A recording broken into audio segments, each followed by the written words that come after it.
Hello friends, welcome to government job ideas. So IDBI பேங்க்கில் தான் வந்து பாருங்கள் இந்த ரெக்ரூட்மெண்ட் வந்து உங்களுக்கு கொடுத்துருக்காங்க. ஸோ இதுக்கு வேகன்சின்னு பொறுத்த வரைக்கும் 600 வேகன்சியோட உங்களுக்கு வந்திருக்கு. ஸோ போஸ்டிங் வந்து நம்ம தமிழ்நாட்டில் தான் உங்களுக்கு இருக்க போகுது. தமிழ் வந்து உங்களுக்கு கட்டாயமாக தெரிஞ்சிருக்கணும். சேலரின்னு பொறுத்த வரைக்கும் 50,000 உங்களுக்கு ஸ்டார்டிங் சேலரியே வந்து இருக்கும். ஃப்ரெஷர்ஸ் நீங்கள் அப்ளை பண்ணிக்கலாம். லாஸ்ட் டேட் வந்து பாருங்கள் 30 நவம்பருக்குள்ளார நீங்கள் ஆன்லைனில் வந்து அப்ளை பண்ணிக்கோங்க. ஸோ இப்போ அந்த வேலைக்கான நோட்டிஃபிகேஷன் டீட்டெயில்ஸ் நம்ம பார்க்கலாம். நீங்கள் இப்போ தான் நம்ம சேனலுக்கு ஃபஸ்ட் டைம் வரீங்கன்னா சப்ஸ்கிரைப் பண்ணிக்கோங்க. ஃப்ரெண்ட்ஸ், ஐடிபிஐ பேங்க்லேருந்து பாருங்கள் இப்போ நியூவாக வந்து இந்த ரெக்ரூட்மெண்ட் வந்து கொடுத்துருக்காங்க. ஜூனியர் அசிஸ்டன்ட் மேனேஜர் லெவலில் உங்களுக்கான போஸ்டிங் வந்திருக்கு. கிரேட் ஓ கேட்டகரியில் வந்து உங்களுக்கு கொடுத்துருக்காங்க. ஸோ பர்மனன்ட் ஜாபாக தான் உங்களுக்கு வந்து எடுக்கிறாங்க. இது வந்து பார்த்தோன்னா ஐடிபிஐ பேங்க் வந்து உங்களுக்கு பிரைவேட் செக்டர் பேங்க் தான். ஆனால் வந்து உங்களுக்கு பர்மனண்டான ரோலில் தான் உங்களுக்கான ஜாப் வந்து இருக்க போகுது. ஸோ இதில் வந்து பாருங்கள் ஜோன் வைஸாக உங்களுக்கு வந்து வேகன்சி வந்து கொடுத்துருக்காங்க. இதில் நம்ம தமிழ்நாடை பொறுத்த வரைக்கும் பாருங்கள், ஸோ சென்னை ஜோனில் தான் வந்து வரும். ஸோ புதுச்சேரி, தமிழ்நாடு வந்து பாருங்கள் சென்னை ஜோனில் வந்து இருக்கும்.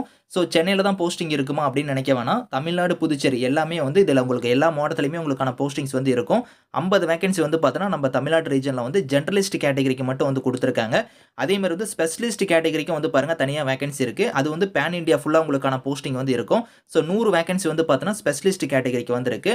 ஸோ ரெண்டும் சேர்த்து உங்களுக்கு வந்து பார்த்தோன்னா ஓவராலாக வந்து உங்களுக்கு வேகன்சின்னு பொறுத்த வரைக்கும் ஸோ ஒரு 600 ப்ளஸ் வேகன்சியோட உங்களுக்கு வந்து கொடுத்துருக்காங்க. ஸோ அந்த வேகன்சி எல்லாமே அந்தந்த கம்யூனிட்டி வைஸாக வந்து உங்களுக்கு வந்து பிரித்து கொடுத்துருப்பாங்க. நீங்கள் வந்து டீட்டெயிலாக வந்து செக் பண்ணி பார்த்துக்கோங்க. இம்பார்ட்டன்ட் டேட்ஸை பொறுத்த வரைக்கும் last date of online application வந்து 30 நவம்பர் தான் வந்து லாஸ்ட் டேட்டு. அதுக்குள்ளார நீங்கள் ஆன்லைனில் வந்து அப்ளை பண்ணிக்கோங்க. ஸோ டென்டேட்டிவாக ஆன்லைன் டெஸ்ட் வந்து எப்போ இருக்குன்னா டிசம்பர் இல்லைனா ஜான்வரியில் வந்து பாருங்கள் எக்ஸாம் வந்து உங்களுக்கு வந்து இருக்கும் அப்படிங்கிற மாதிரி கொடுத்துருக்காங்க.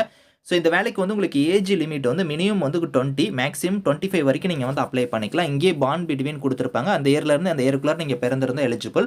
ஸோ குவாலிஃபிகேஷனை பொறுத்த வரைக்கும் பாருங்கள், இப்போ நீங்கள் ஜென்ரலிஸ்ட் கேட்டகரிக்கு அப்ளை பண்ணுறீங்கன்னா ஏதோ ஒரு டிகிரி வந்து நீங்கள் கம்ப்ளீட் பண்ணியிருந்தாலே இதுக்கு வந்து எலிஜிபிள் தான். ஸோ எனி டிகிரி தான், நீங்கள் பிஇ, பிடெக், ஆர்ட்ஸ் முடிச்சவங்க எல்லாருமே நீங்கள் அப்ளை பண்ணிக்கலாம். ஸோ நீங்கள் டிப்ளமோ முடிச்சிருக்கீங்க அப்படின்னா நாட் எலிஜிபிள். டிப்ளமோ வந்து இதுக்கு டிகிரியாக கன்சிடர் பண்ண மாட்டாங்க. ஸோ டிப்ளமோ முடிச்சவங்க வந்து அப்ளை பண்ணக்கூடாது. டிகிரி முடிச்சவங்க மட்டும் தான் எலிஜிபிள். நீங்கள் டிப்ளமோ முடிச்சுட்டு நீங்கள் வந்து டிகிரி பண்ணியிருக்கீங்க அப்படின்னா அவங்க வந்து அப்ளை பண்ணிக்கலாம். அதே மாதிரி வந்து பாருங்கள், நீங்கள் ஜென்ரலிஸ்ட் கேட்டகரி தவிர நீங்கள் ஸ்பெஷலிஸ்ட்டுக்கு வந்து நீங்கள் அப்ளை பண்ணுறீங்கன்னா 4 இயர்ஸ் டிகிரியாக நீங்கள் வந்து இது முடிச்சிருக்கணும். ஸோ அதாவது பார்த்தீங்கன்னா பிஎஸ்சி, பிடெக், பிஇயில் வந்து பாருங்கள் இங்கே கொடுத்துருக்கிற மாதிரி அக்ரிகல்ச்சர், ஹார்டிகல்ச்சர், அக்ரிகல்ச்சர் இன்ஜினியரிங் இல்லைனா fishery science, so animal husbandry, veterinary science, forestry, dairy science, so food science, இந்த மாதிரி வந்து உங்களுக்கு இதில் கொடுத்துருக்கிறதுல வந்து நீங்கள் முடிச்சிருந்தா நீங்கள் வந்து ஸ்பெஷலிஸ்ட் கேட்டகரிக்கு வந்து எலிஜிபிள். ஸோ மினிமம் வந்து பாருங்கள் 60% ஆஃப் மார்க் வந்து நீங்கள் எடுத்துருக்கணும் அந்த டிகிரியில். எஸ்சி, எஸ்டி, பிடபிள்யூடியாக இருந்தால் 50% நீங்கள் எடுத்திருந்தாலே இதுக்கு எலிஜிபிள். ஸோ கம்ப்யூட்டர் வந்து நல்லா வந்து உங்களுக்கு ப்ரொஃபிஷியன்சியாக வந்து தெரிஞ்சிருக்கணும் அப்படிங்கிற மாதிரி கொடுத்துருக்காங்க. சேலரியை பொறுத்த வரைக்கும் பாருங்கள் உங்களுக்கு வேறு லெவலில் இருக்கும். ஸோ இங்கே வந்து பாருங்கள் 6.14 லேக்லேருந்து 6.5 லேக் வந்து உங்களுக்கான சேலரி வந்து இருக்கும். ஸோ உங்களுக்கு அப்ராக்சிமேட்டாக 50,000க்கு மேலே தான் வந்து சேலரியே வந்து வரும். ஸோ இந்த வேலைக்கு வந்து செலெக்ஷன் ப்ராசஸை பொறுத்த வரைக்கும் உங்களுக்கு வந்து ஆன்லைன் டெஸ்ட் வந்து இருக்கும். அதை ஃபாலோ பண்ணி டாக்குமெண்ட் வெரிஃபிகேஷன், அதுக்கப்புறம் பர்சனல் இன்டர்வியூ வந்து இருக்கும் அப்படிங்கிற மாதிரி கொடுத்துருக்காங்க.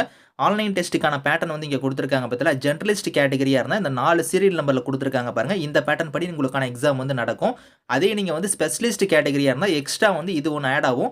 ப்ரொஃபஷனல் நாலேஜுக்கான கொஷின்ஸ் வந்து வரும் அப்படிங்கிற மாதிரி கொடுத்துருக்காங்க. இங்கிலீஷ் அண்ட் ஹிந்தியில் தான் கொஷின் பேட்டர்ன் வந்து இருக்கும். நெகட்டிவ் மார்க்குமே வந்து இருக்குது. நீங்கள் ஒரு கொஷின்ஸ் தப்பாதுன்னா 0.25 மார்க் வந்து டிடக்ட் ஆகும் அப்படிங்கிற மாதிரி வந்து கொடுத்துருக்காங்க. ஸோ அதை ஃபாலோ பண்ணி உங்களுக்கு பர்சனல் இன்டர்வியூ வந்து இருக்கும் அப்படிங்கிற மாதிரி சொல்லியிருக்காங்க. ஸோ இதில் வந்து இந்தியன் சிட்டிசன்ஸ் எல்லாருமே எலிஜிபிள் தான். ஏஜ் லிமிட் நான் சொன்ன பற்றில அந்த ஏஜ் லிமிட் இல்லாமல் எஸ்சி, எஸ்டியில் வரீங்கன்னா 5 இயர்ஸ் வரைக்கும் உங்களுக்கு ஏஜ்லேருந்து ரிலாக்ஷன் இருக்குது. ஓபிசியாக இருந்தால் உங்களுக்கு 3 இயர்ஸ் வரைக்கும் இருக்குது. பிடபிள்யூடியாக இருந்தால் உங்களுக்கு 10 இயர்ஸ் வரைக்குமே ஏஜ்லேருந்து உங்களுக்கு வந்து ரிலாக்ஷன் வந்து கொடுத்துருக்காங்க. ஸோ குவாலிஃபிகேஷன் பொறுத்த வரைக்கும் ஆல்ரெடி நான் சொன்னது தான், பேச்சுலர் டிகிரி முடிச்சவங்க அப்ளை பண்ணிக்கலாம். அதே மாதிரி வந்து ஸ்பெஷலிஸ்ட் கேட்டகரியாக இருந்தால் அவங்க சொல்லிருக்கக்கூடிய அந்த டிகிரி முடிச்சிருந்தா நீங்கள் வந்து எலிஜிபிள் அப்படிங்கிறத வந்து கொடுத்துருக்காங்க. ஹவு டு அப்ளைல வந்து நீங்கள் ஆன்லைன் மோடில் தான் அப்ளை பண்ணுற மாதிரி இருக்கும். அதுக்கான லிங்க்ஸ்மே வந்து பாருங்கள் இங்கே கொடுத்துருக்காங்க. idbibank.in இந்த வெப்சைட்டில் போய் நீங்கள் அப்ளை பண்ணிக்கலாம். ஸ்டெப் பை ஸ்டெப்பாக உங்களோட டாக்குமெண்ட்ஸ்லாம் நீங்கள் ஸ்கேன் பண்ணி அப்லோட் பண்ணுற மாதிரி இருக்கும். ஃபீஸை பொறுத்த வரைக்கும் எஸ்சி, எஸ்டி, பிடபிள்யூடிக்கு வந்து 250 ரூபா வந்து ஃபீஸு. மீதி இருக்கிற கேட்டகரிக்கு வந்து 1050 ரூபா வந்து நீங்கள் ஃபீஸாக வந்து பே பண்ணுற மாதிரி இருக்கும். அந்த ஃபீஸை வந்து நீங்கள் ஆன்லைன் மோட்லேயே நீங்கள் வந்து பே பண்ணிக்கலாம். ஸோ இதுலேயே வந்து பாருங்கள் உங்களுக்கு என்னென்ன டாக்குமெண்ட்ஸ்லாம் நீங்கள் வந்து ஸ்கேன் பண்ணி அப்லோட் பண்ணணும் அப்படிங்கிற டீட்டெயில்ஸ் எல்லாமே வந்து கம்ப்ளீட்டாக வந்து உங்களுக்கு இங்கே கீழே கொடுத்துருக்காங்க. ஸோ இதெல்லாம் வந்து நீங்கள் செக் பண்ணி பாருங்கள். ஸோ இந்த இடத்துலேயே கொடுத்துருக்காங்க பாருங்கள், ஃபோட்டோலேருந்து, சிக்னேச்சர்லேருந்து, thumb impression, handwritten declaration, இந்த மாதிரி வந்து உங்களோட டாக்குமெண்ட்ஸ் எல்லாத்தையும் நீங்கள் ஸ்கேன் பண்ணி அப்லோட் பண்ணணும் அப்படிங்கிறத சொல்லியிருக்காங்க. ஸோ இதில் உங்களுக்கு வந்து பாருங்கள், உங்களுக்கு இதில் எக்ஸாம் சென்டரை பொறுத்த வரைக்கும் நம்ம தமிழ்நாட்டுக்கு வந்து எங்கெங்கெல்லாம் வந்து சென்டர் இருக்கும் அப்படிங்கிறத வந்து பாருங்கள் உங்களுக்கு இங்கே கொடுத்துருக்காங்க. ஸோ அதாவது தமிழ்நாடு ரீஜனை பொறுத்த வரைக்கும் உங்களுக்கு வந்து சென்னை, கோயம்புத்தூர், ஈரோடு, மதுரை, நாகர்கோயில், சேலம், தஞ்சாவூர், ஸோ திருச்சிராப்பள்ளி, திருநெல்வேலி, வெள்ளூர், விருதுநகர் இங்கெல்லாம் வந்து உங்களுக்கான எக்ஸாம் சென்டர் வந்து இருக்கும். இதில நியர்பை இருக்கக்கூடிய டிஸ்ட்ரிக்ட்ட சூஸ் பண்ணி நீங்க வந்து எக்ஸாம் வந்து எழுதிக்கலாம். ஸோ இந்த நோட்டிஃபிகேஷன், அப்ளை லிங்க்ஸ் எல்லாமே வந்து நான் கீழ வந்து டிஸ்கிரிப்ஷன்ல வந்து குடுக்குறேன். ஸோ செக் பண்ணி பாருங்க. Thank you friends.